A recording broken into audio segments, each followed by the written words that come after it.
Hello friends, welcome to my channel. Please हमारे channel को subscribe करिए और ज़्यादा से ज़्यादा शेयर करिए, जिससे आपको नए वीडियो को अपडेट्स मिलते रहें। Okay friends, today we will discuss about the shear force convention and the shear force acting on a cantilever beam or cantilever beam subjected to shear force SFD BMD. How to draw the SFD BMD of a beam? Okay, first let us try to understand the sign convention. How we will take the sign convention of the shear force. shear force का sign convention हम लोग कैसे consider करेंगे? Suppose ये कोई beam है, इस पे shear force यहाँ पे एक हमने दिखाया P और यहाँ पे एक हमने shear force दिखाया P। नाउ एक हमने सेक्शन ले लिया है एक्स एक्स, जो कि एक्स एक्स सेक्शन लिया हुआ है। अब हमें इसके अबाउट यहाँ पे देखना है कि एक्स एक्स सेक्शन के पे शियर फोर्स पॉजिटिव होगा या निगेटिव होगा। ओके, तो इसमें जो हम जनरली ज़्यादातर बुक्स में फॉलो किया जाता है, तो ये कन्वेंशन लिया जाता है कि सेक्शन के लेफ्ट हैंड साइड पे LHS पे अगर शियर फोर्स या शियर लोड अपवर्ड लग रहा है और RHS पे राइट हैंड साइड पे ये शियर लोड डाउनवर्ड लग रहा है, तब हम बेंडिंग मूवमेंट को शियर फोर्स को तब हम पॉजिटिव लेते हैं। इसका अगर रिवर्स हो, इसका अपोजिट हो, मींस LHS पे डाउनवर्ड हो और RHS पे अपवर्ड हो, तब हम शियर फोर्स को निगेटिव लेते हैं। तो ये sign convention generally most of book में फॉलो किया जाता है। तो इस तरह से हम शियर फोर्स का साइन कन्वेंशन बता सकते हैं।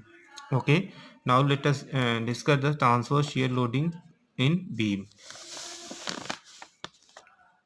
Here we will discuss the transverse shear load in a beam. Let us consider a horizontal cantilever beam हमने ए बी कंसीडर किया हुआ है। बी पॉइंट पे मींस फ्री एंड पे एक W vertical transverse shear load लगा हुआ है। यहाँ पे इसका हमने क्रॉस सेक्शन रेक्टेंगुलर किया है, जिसकी ब्रेड्थ बी है और डेप्थ डी है। इस पे हमने वाई एक्सिस के अबाउट ट्रांसवर्स शियर लोड भी दिखाया हुआ है यहाँ पे, और इसके centroidal axis X X and Y axis Y Y axis cross section दिखाया हुआ, and Z is the longitudinal axis of the beam, or you can say polar axis of the beam. Here it is the plane of cross section of the beam. अब यहाँ पे हमें इसका shear force और bending moment diagram draw करना है। तो सबसे पहले हम लोग shear force की डिस्कशन करेंगे। इसमें देखेंगे कोई हॉरिजेंटल लोड लग रहा है, मीन्स कोई लॉन्गिट्यूडनल एक्सिस के लॉन्ग कोई लोड लग रहा है, मीन्स एक्सियल लोड लग रहा है कि नहीं। पहले फर्स्ट ऑफ बीम में हमें ये चेक करना होता है whether the axial force acting on it. तो यहाँ पे इस बीम में कोई एक्सियल फोर्स नहीं लग रहा है, तो एक्सियल लोड डायग्राम क्या हो जाएगा, एक लाइन आएगी जो कि एक्सियल लोड 0 बताएगा। नाउ नेक्स्ट शियर फोर्स हम चेक करेंगे, इसका साइन कन्वेंशन कैसे लेंगे। X and the section we have considered at a distance B, at a distance X from the point B, free end से हमने B that at the free end से हमने X cross section लिया हुआ है, एक सेक्शन ऑफ बीम लिया हुआ है X डिस्टेंस पे। अब यहाँ पे हमें बताना है शियर फोर्स पॉजिटिव होगा या निगेटिव होगा। तो यहाँ पे आप अभी जो हमने साइन कन्वेंशन डिस्कस किया था, यहाँ पे आप देख सकते हो ये एक्स एक्स सेक्शन बीम के राइट हैंड साइड पे लोड क्या लग रहा है, शियर लोड डाउनवर्ड है। तो यहाँ पे शियर फोर्स हमें पॉजिटिव मिलने वाला है। तो शियर फोर्स यहाँ पे हमें पता चल गया पॉजिटिव। को पॉजिटिव कितना होगा, ये आप देख सकते हैं यहाँ पे लोड कितना लग रहा है W, तो लोड के इक्वल ही शियर फोर्स हो जाएगा। जितना लोड बढ़ के लग रहा है वही शियर फोर्स देगा, means at a section x it is a positive W। अब बेंडिंग मूवमेंट देखना है हमें एक्स एक्स सेक्शन के अबाउट। अब यहाँ पे बेंडिंग मूवमेंट आप देख सकते हो एक्स सेक्शन पे हमने यहाँ पे W वेट लोड W लग रहा है। तो अब यहाँ बेंडिंग मूवमेंट निकालेंगे तो कितना हो जाएगा W इंटू एक्स। तो एंड ये हमें जनरल एक्सप्रेशन मिल गया है बेंडिंग मोमेंट का। और ट्विस्टिंग मोमेंट मीन्स कोई यहाँ पे ट्विस्टिंग नहीं हो रही है बीम की, कोई टॉर्क नहीं लगा, कोई ट्विस्टिंग नहीं हो रही है, तो यहाँ पे ट्विस्टिंग मोमेंट 0 हो जाएगा। एंड ट्विस्टिंग डायग्राम आप देख सकते हो बीम में क्या आएगा, ये एक लाइन आएगी। और बेंडिंग मोमेंट डायग्राम, अभी इसके शेप के बारे में, ये ऐसा क्यों आ रहा है तो उसको वन बाय वन हम लोग डिस्कस करेंगे। अब इसमें वन बाय वन इसको आगे हम लोग करते हैं। At x equal to 0 means at the free end of the beam, B point पे AL की वैल्यू मीन्स एक्सियल लोड की वैल्यू 0 है एंड शेयर फोर्स की वैल्यू W हो जाएगी, क्योंकि शेयर फोर्स में x small x means length of the beam, it doesn't depend on the length of the beam.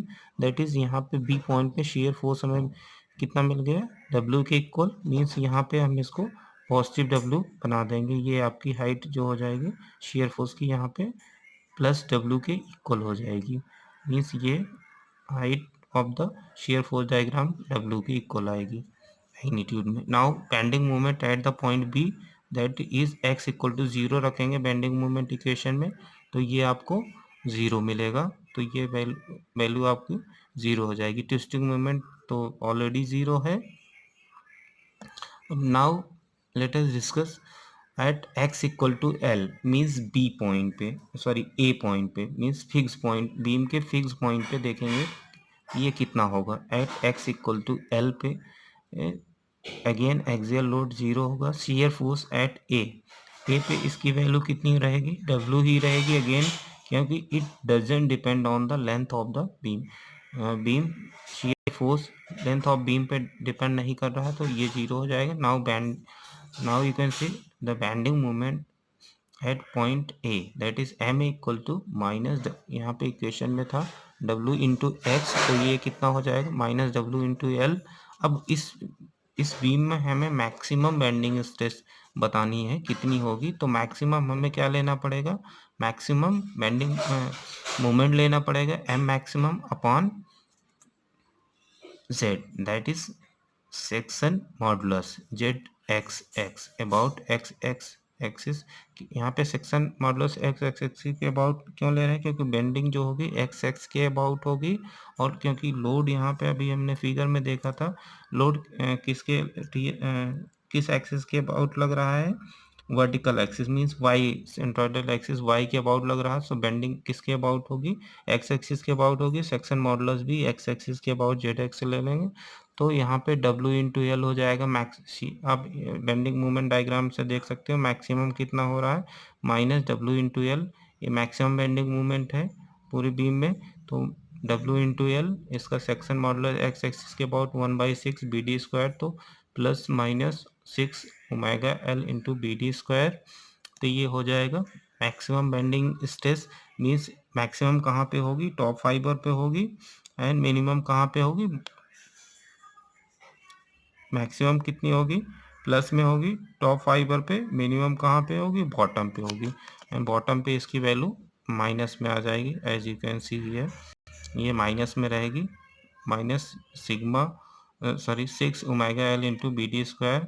Now few things which we have to remember here, that is the when a beam is subjected to transverse shear load, that is SFD BMD are to be drawn, SFD BMD are to be drawn because the beam is subjected to constant shear force, that is constant shear force and variable bending moment.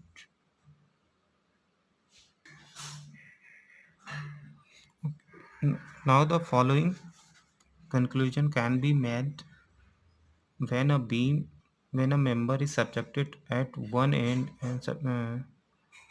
and subjected to constant point load at free end, means कोई beam है जो one and पे fix है and other and पे point load लग रहा है, तो मीन्स हम लोग कैंटिलीवर की बीम बात कर रहे हैं, इसमें first point which we have to remember, the member is subjected to the constant shear force, that is shear force constant आता है, मीन्स इसका जो शेप आएगा तो ये आपका रेक्टेंगल में आएगा, वो कांस्टेंट रहेगा throughout the length of the beam, the shear force is the always constant and that is equal to the magnitude of the point load W.